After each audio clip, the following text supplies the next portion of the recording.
আল্লামা মামুনুল হক সাহেবের বিজয় নিয়ে রফিকুল ইসলাম মাদানী সাহেব ভোটের আগে বা ভোটের সময় যে বক্তব্যটা দিয়েছিল সেটারই বাস্তবতা হয়ে গেল।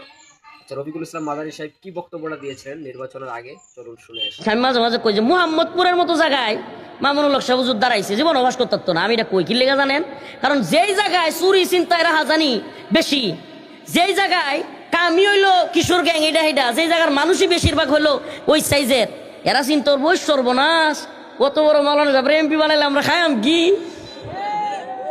কথা বুঝুন না? বাস্তবতা এটা বানাইতো না এরা, কারণ এরা বানাইলে এরারই সমস্যা।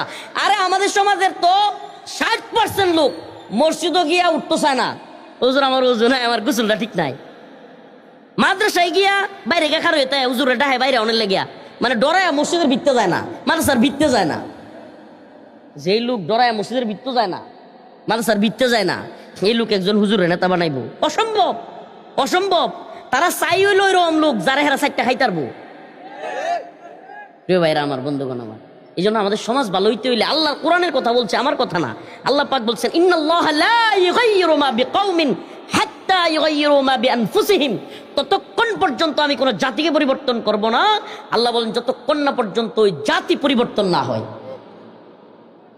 তাইলে জাতিকে যদি ভালো কিছু দিতে চান, জাতিকে যদি সত্যিকার অর্থে, আমরা সবাই কই আমি ভালো মানুষ, আমি সমাজদারে ভালো দেখতে চাই, আরে আমি যে কত ভালো মানুষ মানুষ খালি বুঝলো না, কেমনে বুঝবো? আমরা তো কোনো ভালো কাজ দেয় না, মানুষ কাজ করেন সব উল্টা পাল্টা, আবার মনে মনে করেন আমি যে কত ভালো মানুষ, আমার মানুষ বুঝলোই না, বুঝবো কেমনে? সব তো করেন উল্টা পাল্টা। এলাকার মধ্যে সমাজের মধ্যে কিশোর গ্যাং কেন বাড়ে?